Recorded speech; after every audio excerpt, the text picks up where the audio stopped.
अध्याय 15। इन बातों के पश्चात यहोवा का ये वचन दर्शन में अब्राम के पास पहुंचा। हे अब्राम, मत डर, तेरी ढाल और तेरा अत्यंत बड़ा प्रतिफल मैं हूं।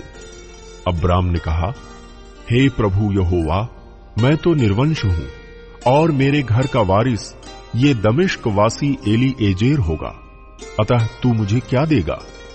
और अब्राम ने कहा, मुझे तो तूने वंश नहीं दिया, और क्या देखता हूं कि मेरे घर में उत्पन्न हुआ एक जन मेरा वारिस होगा।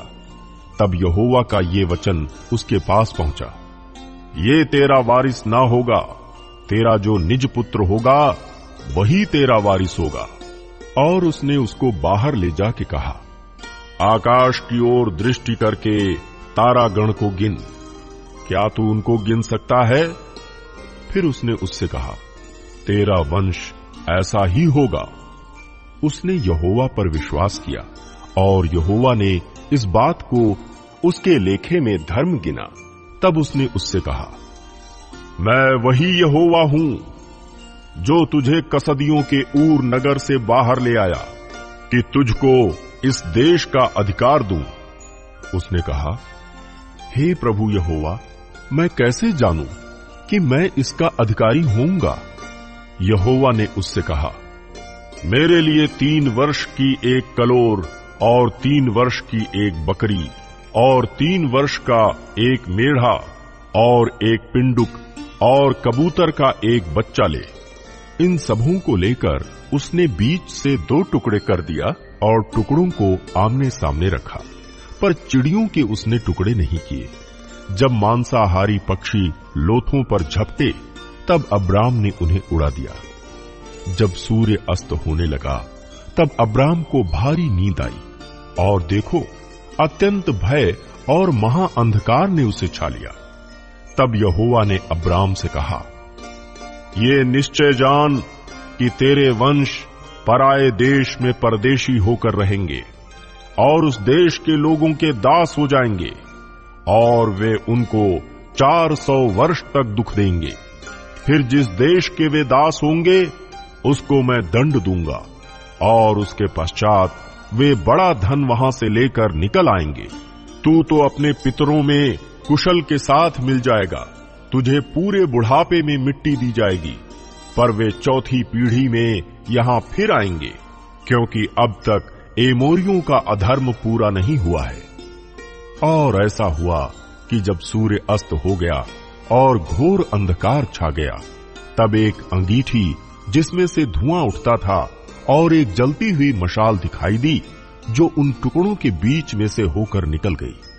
इसी दिन यहोवा ने अब्राम के साथ ये वाचा बांधी, मिस्र के महानद से लेकर परात नामक बड़े नद तक जितना देश है, अर्थात केनियों, कनिज्जियों, कदमोनियों, हित्तियों, परिज्जियों, रपाइयों, एमोरियों, कनानियों, गिरगाशियों और यबूसियों का देश मैंने तेरे वंश को दिया है।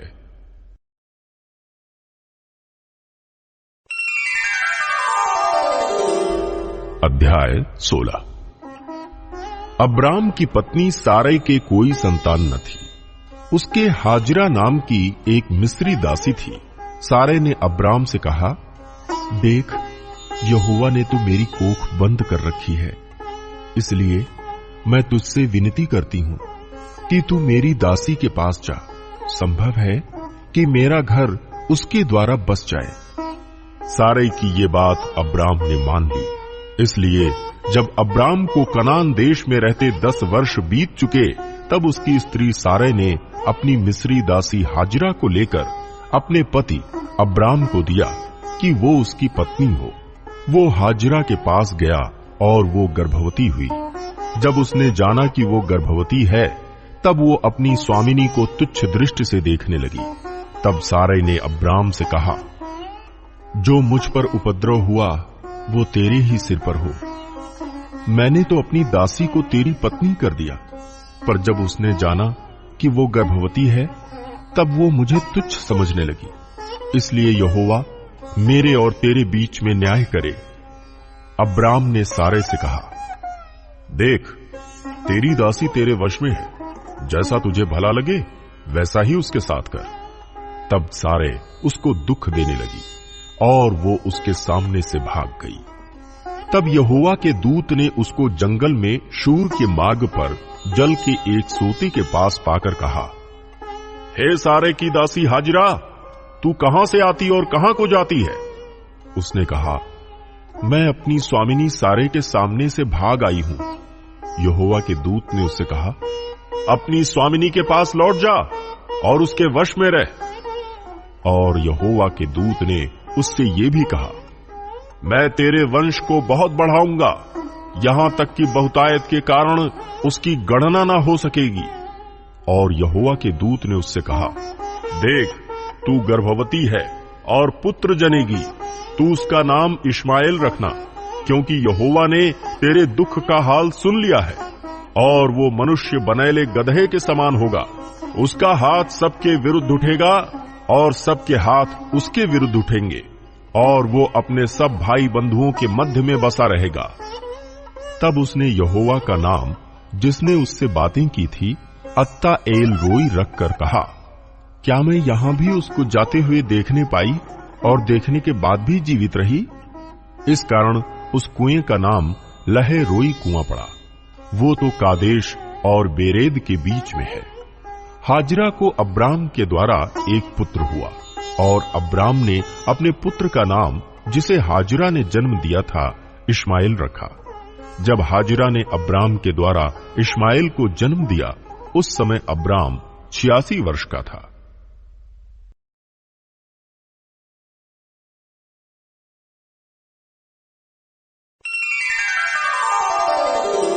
अध्याय 17।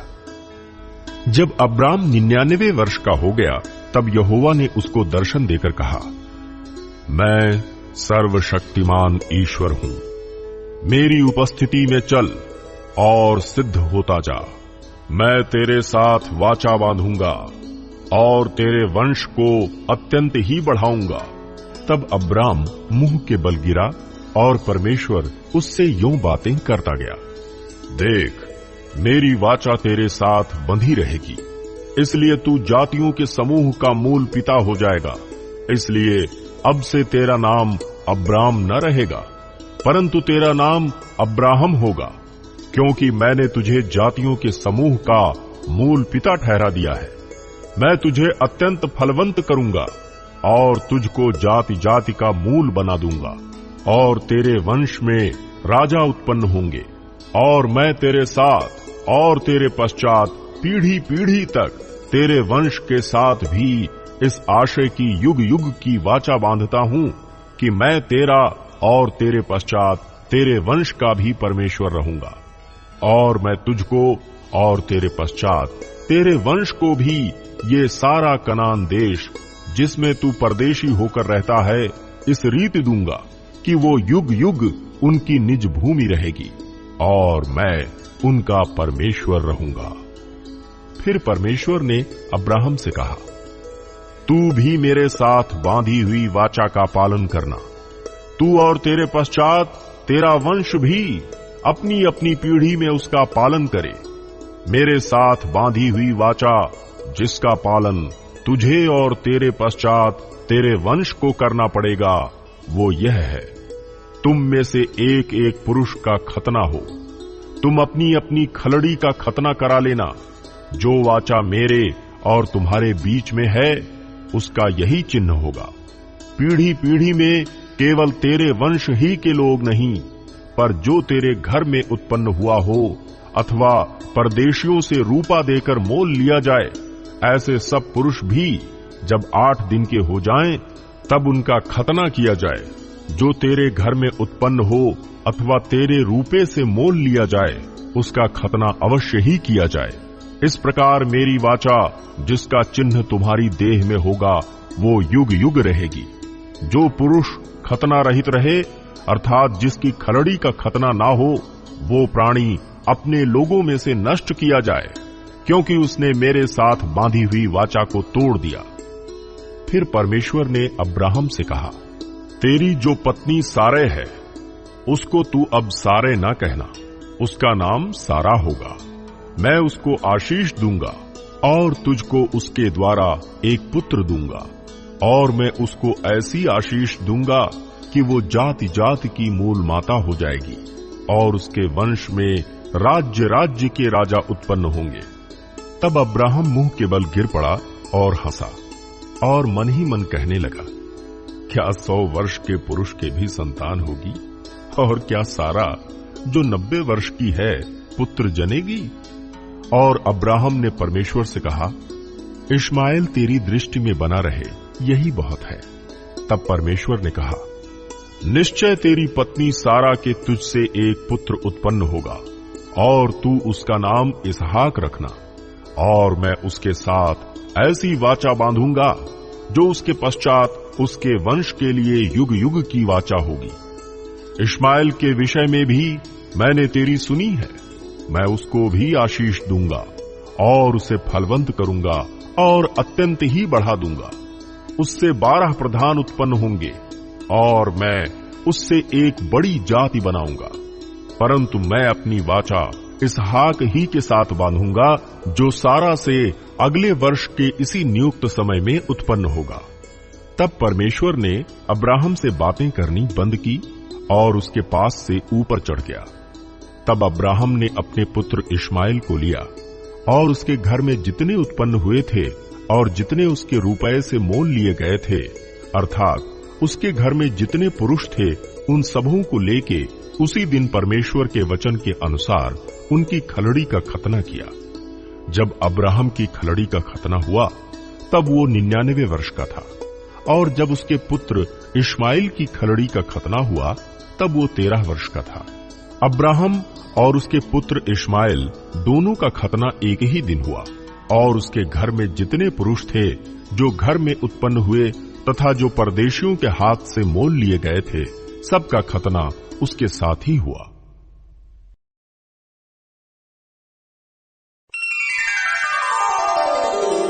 अध्याय 18। अब्राहम मम्रे के बांज वृक्षों के बीच कड़ी धूप के समय तंबू के द्वार पर बैठा हुआ था। तब यहोवा ने उसे दर्शन दिया। उसने आंख उठाकर दृष्टि की तो क्या देखा कि 3 पुरुष उसके सामने खड़े हैं। जब उसने उन्हें देखा, तब वो उनसे भेंट करने के लिए तंबू के द्वार से दौड़ा और भूमि पर गिरकर दंडवत की और कहने लगा, हे प्रभु, यदि मुझ पर तेरी अनुग्रह की दृष्टि है तो मैं विनती करता हूं कि अपने दास के पास से चले ना जाना। मैं थोड़ा सा जल लाता हूं, और आप अपने पांव धोकर इस वृक्ष के नीचे विश्राम करें। फिर मैं एक टुकड़ा रोटी ले आऊं, और उससे आप अपनी अपनी जीव को तृप्त करें, तब उसके पश्चात आगे बढ़ें, क्योंकि आप अपने दास के पास इसीलिए पधारे हैं। उन्होंने कहा, जैसा तू कहता है वैसा ही कर। तब अब्राहम तुरंत तंबू में सारा के पास गया और कहा, 3 सा मैदा जल्दी से गूंद और फुलके बना। फिर अब्राहम गाय बैल के झुंड में दौड़ा और एक कोमल और अच्छा बछड़ा लेकर अपने सेवक को दिया, और उसने जल्दी से उसे पकाया। तब उसने दूध और दही और बछड़े का मांस जो उसने पकवाया था लेकर उनके आगे परोस दिया, और आप वृक्ष तले उनके पास खड़ा रहा, और वे खाने लगे। उन्होंने उससे पूछा, तेरी पत्नी सारा कहां है? उसने कहा, वो तो तंबू में है। उसने कहा, मैं वसंत ऋतु में निश्चय तेरे पास फिर आऊंगा, और तेरी पत्नी सारा के एक पुत्र उत्पन्न होगा। सारा तंबू के द्वार पर जो अब्राहम के पीछे था सुन रही थी। अब्राहम और सारा दोनों बहुत बूढ़े थे, और सारा का मासिक धर्म बंद हो गया था। इसलिए सारा मन में हंसकर कहने लगी, मैं तो बूढ़ी हूं और मेरा पति भी बूढ़ा है, तो क्या मुझे ये सुख होगा? तब यहोवा ने अब्राहम से कहा, सारा ये कहकर क्यों हंसी कि क्या मेरे जो इतनी बूढ़ी हो गई हूं सचमुच एक पुत्र उत्पन्न होगा? क्या यहोवा के लिए कोई काम कठिन है? नियत समय में अर्थात वसंत ऋतु में मैं तेरे पास फिर आऊंगा, और सारा के पुत्र उत्पन्न होगा। तब सारा डर के मारे ये कहकर मुकर गई, मैं नहीं हंसी, उसने कहा, नहीं, तू हंसी तो थी। फिर वे पुरुष वहां से चले और सदोम की ओर दृष्टि की, और अब्राहम उन्हें विदा करने के लिए उनके संग संग चला। तब यहोवा ने कहा, ये जो मैं करता हूं उसे क्या अब्राहम से छिपा रखूं? अब्राहम से तो निश्चय एक बड़ी और सामर्थी जाति उपजेगी, और पृथ्वी की सारी जातियां उसके द्वारा आशीष पाएंगी, क्योंकि मैं जानता हूं कि वो अपने पुत्रों और परिवार को, जो उसके पीछे रह जाएंगे, आज्ञा देगा कि वे यहोवा के मार्ग में अटल बने रहें और धर्म और न्याय करते रहें, ताकि जो कुछ यहोवा ने अब्राहम के विषय में कहा है उसे पूरा करे। फिर यहोवा ने कहा, सदोम और अमोरा की चिल्लाहट बढ़ गई है और उनका पाप बहुत भारी हो गया है, इसलिए मैं उतर कर देखूंगा कि उसकी जैसी चिल्लाहट मेरे कान तक पहुंची है, उन्होंने ठीक वैसा ही काम किया है कि नहीं, और ना किया हो तो मैं उसे जान लूंगा। तब वे पुरुष वहां से मुड़ के सदोम की ओर जाने लगे, पर अब्राहम यहोवा के आगे खड़ा रह गया। तब अब्राहम उसके समीप जाकर कहने लगा, क्या तू सचमुच दुष्ट के संग धर्मी का भी नाश करेगा? कदाचित उस नगर में 50 धर्मी हो, तो क्या तू सचमुच उस स्थान को नष्ट करेगा और उन 50 धर्मियों के कारण जो उसमें हो ना छोड़ेगा? इस प्रकार का काम करना तुझसे दूर रहे कि दुष्ट के संग धर्मी को भी मार डाले, और धर्मी और दुष्ट दोनों की एक ही दशा हो। ये तुझसे दूर रहे। क्या सारी पृथ्वी का न्यायी न्याय ना करे? यहोवा ने कहा, यदि मुझे सदोम में 50 धर्मी मिले तो उनके कारण उस सारे स्थान को छोड़ूंगा। फिर अब्राहम ने कहा, हे प्रभु सुन, मैं तो मिट्टी और राख हूं, तो भी मैंने इतनी ढिठाई की कि तुझसे बातें करूं। कदाचित उन 50 धर्मियों में 5 घट जाएं, तो क्या तू 5 ही के घटने के कारण उस सारे नगर का नाश करेगा? उसने कहा, यदि मुझे उसमें 45 भी मिले तो भी उसका नाश ना करूंगा। फिर उसने उससे यह भी कहा, कदाचित वहां 40 मिले? उसने कहा, तो मैं 40 के कारण भी ऐसा ना करूंगा। फिर उसने कहा, हे प्रभु क्रोध ना कर, तो मैं कुछ और कहूं। कदाचित वहां 30 मिले? उसने कहा, यदि मुझे वहां 30 भी मिले तो भी ऐसा ना करूंगा। फिर उसने कहा, हे प्रभु सुन, मैंने इतनी ढिठाई तो की है कि तुझसे बातें करूं। कदाचित उसमें 20 मिले? उसने कहा, मैं 20 के कारण भी उसका नाश ना करूंगा। फिर उसने कहा, हे प्रभु क्रोध ना कर, मैं एक ही बार और कहूंगा। कदाचित उसमें 10 मिले? उसने कहा, तो मैं 10 के कारण भी उसका नाश ना करूंगा।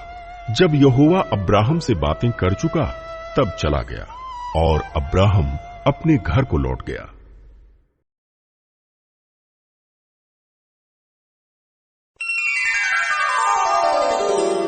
अध्याय 19। सांझ को वे 2 दूत सदोम के पास आए, और लूत सदोम के फाटक के पास बैठा था। उनको देखकर वो उनसे भेंट करने के लिए उठा और मुंह के बल झुककर दंडवत कर कहा, हे मेरे प्रभुओं, अपने दास के घर में पधारिए और रात भर विश्राम कीजिए और अपने पांव धोइए, फिर भोर को उठकर अपने मार्ग पर जाइए। उन्होंने कहा, नहीं, हम चौक ही में रात बिताएंगे।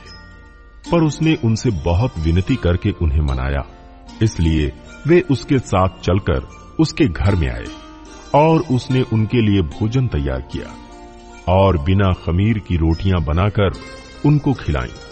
उनके सो जाने से पहले सदोम नगर के पुरुषों ने जवानों से लेकर बूढ़ों तक, वरन चारों ओर के सब लोगों ने आकर उस घर को घेर लिया और लूत को पुकार कर कहने लगे, जो पुरुष आज रात को तेरे पास आए हैं वे कहां हैं?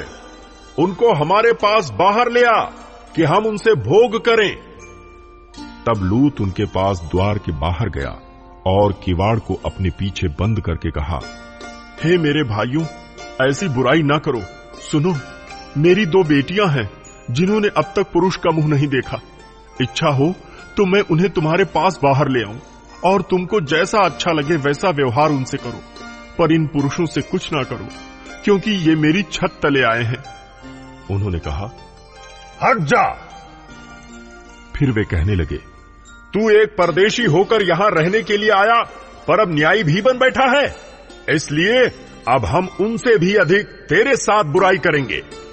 और वे उस पुरुष लूत को बहुत दबाने लगे और किवाड़ तोड़ने के लिए निकट आए।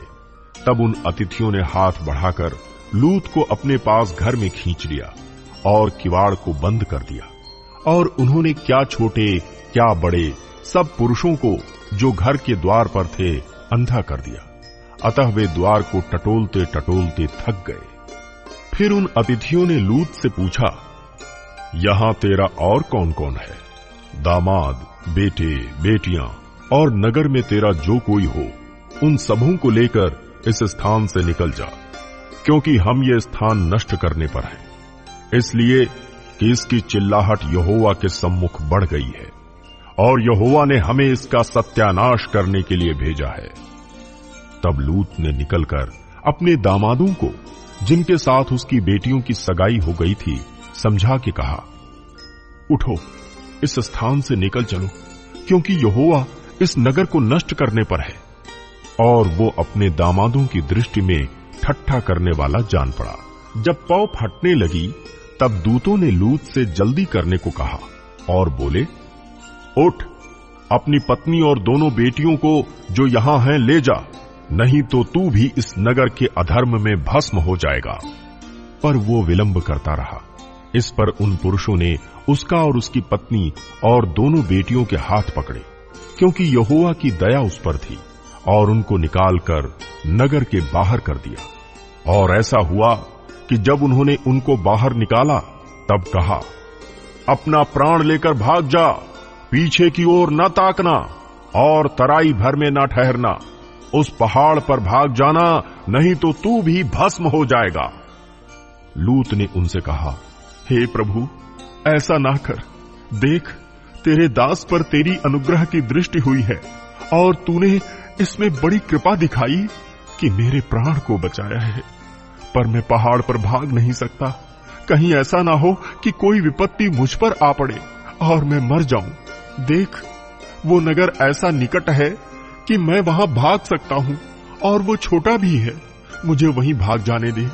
क्या वो नगर छोटा नहीं है और मेरा प्राण बच जाएगा? उसने उससे कहा, देख, मैंने इस विषय में भी तेरी विनती स्वीकार की है कि जिस नगर की चर्चा तूने की है उसको मैं नष्ट ना करूंगा। फुर्ती से वहां भाग जा, क्योंकि जब तक तू वहां ना पहुंचे तब तक मैं कुछ ना कर सकूंगा।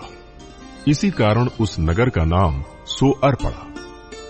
लूत के सोअर के निकट पहुंचते ही सूर्य पृथ्वी पर उदय हुआ। तब यहोवा ने अपनी ओर से सदोम और अमोरा पर आकाश से गंधक और आग बरसाई और उन नगरों को और उस संपूर्ण तराई को और नगरों के सब निवासियों को भूमि की सारी उपज समेत नष्ट कर दिया। लूत की पत्नी ने, जो उसके पीछे थी, दृष्टि फेर के पीछे की ओर देखा और वो नमक का खंभा बन गई। भोर को अब्राहम उठकर उस स्थान को गया जहां वो यहोवा के सम्मुख खड़ा था, और सदोम और अमोरा और उस तराई के सारे देश की ओर आंख उठाकर क्या देखा कि उस देश में से धधकती हुई भट्ठी का सा धुआं उठ रहा है। और ऐसा हुआ कि जब परमेश्वर ने उस तराई के नगरों को, जिनमें लूत रहता था, उलट पुलट कर नष्ट किया, तब उसने अब्राहम को याद करके लूत को उस घटना से बचा लिया। फिर लूत ने सोअर को छोड़ दिया और पहाड़ पर अपनी दोनों बेटियों समेत रहने लगा। क्योंकि वो सोअर में रहने से डरता था, इसलिए वो और उसकी दोनों बेटियां वहां एक गुफा में रहने लगे। तब बड़ी बेटी ने छोटी से कहा, हमारा पिता बूढ़ा है और पृथ्वी भर में कोई ऐसा पुरुष नहीं जो संसार की रीति के अनुसार हमारे पास आए, इसलिए आ, हम अपने पिता को दाख मधु पिलाकर उसके साथ सोएं, जिससे कि हम अपने पिता के वंश को बचाए रखें। अतः उन्होंने उसी दिन रात के समय अपने पिता को दाख मधु पिलाया। तब बड़ी बेटी जाकर अपने पिता के पास लेट गई। पर उसने न जाना कि वो कब लेटी और कब उठ गई। और ऐसा हुआ कि दूसरे दिन बड़ी ने छोटी से कहा, देख, कल रात को मैं अपने पिता के साथ सोई, इसलिए आज भी रात को हम उसको दाख मधु पिलाएं। तब तू जाकर उसके साथ सोना कि हम अपने पिता के द्वारा वंश उत्पन्न करें। अतः उन्होंने उस दिन भी रात के समय अपने पिता को दाख मधु पिलाया और छोटी बेटी जाकर उसके पास लेट गई, पर उसको उसके भी सोने और उठने के समय का ज्ञान न था। इस प्रकार से लूत की दोनों बेटियां अपने पिता से गर्भवती हुई। बड़ी एक पुत्र जनी और उसका नाम मोआब रखा। वो मोआब नामक जाति का, जो आज तक है, मूल पिता हुआ। और छोटी भी एक पुत्र जनी और उसका नाम बेनम्मी रखा। वो अम्मोन वंशियों का, जो आज तक है, मूल पिता हुआ।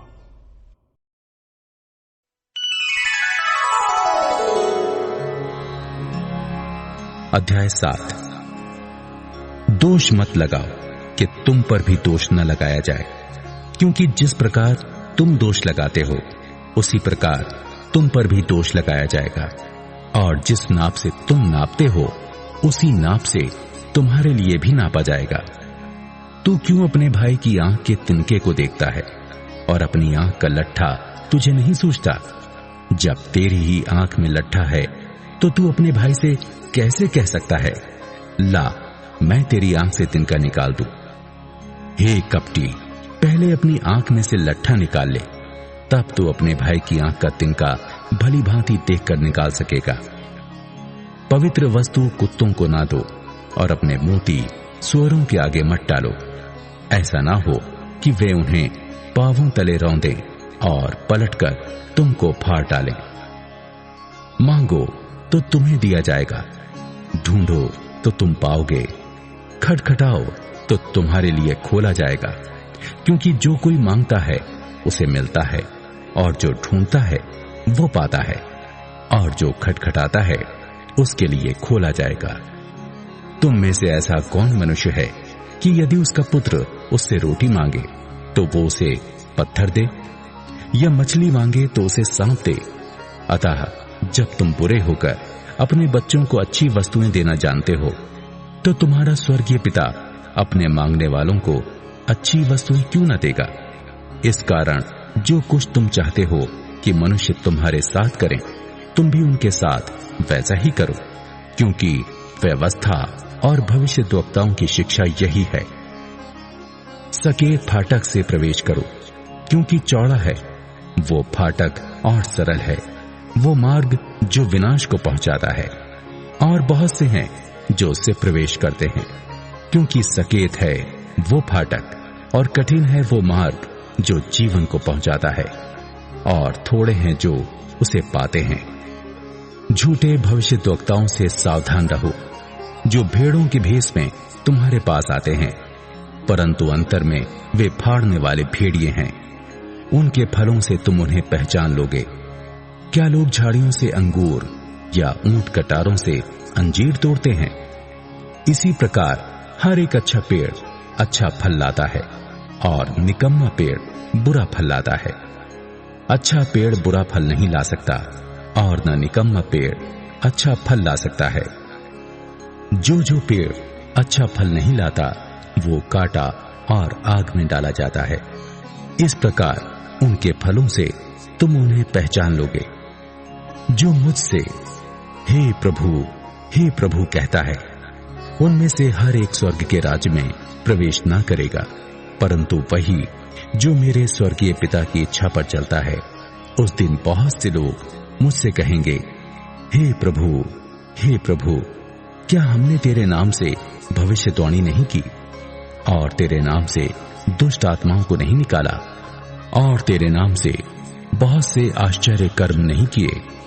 तब मैं उनसे खुलकर कह दूंगा, मैंने तुमको कभी नहीं जाना। हे कुकर्म करने वालों, मेरे पास से चले जाओ। इसलिए जो कोई मेरी ये बातें सुनकर उन्हें मानता है, वो उस बुद्धिमान मनुष्य के समान ठहरेगा जिसने अपना घर चट्टान पर बनाया, और मेह बरसा और बाढ़ें आई और आंधियां चली और उस घर से टकराई, फिर भी वो नहीं गिरा, क्योंकि उसकी नींव चट्टान पर डाली गई थी। परंतु जो कोई मेरी ये बातें सुनता है और उन पर नहीं चलता, वो उस निर्बुद्धि मनुष्य के समान ठहरेगा जिसने अपना घर बालू पर बनाया, और मेघ बरसा और पहाड़ें आईं और आंधियां चली और उस घर से टकराईं और वो गिरकर सत्यानाश हो गया। जब यीशु ये बातें कह चुका तो ऐसा हुआ कि भीड़ उसके उपदेश से चकित हुई, क्योंकि वो उनके शास्त्रियों के समान नहीं परंतु अधिकारी के समान उन्हें उपदेश देता था।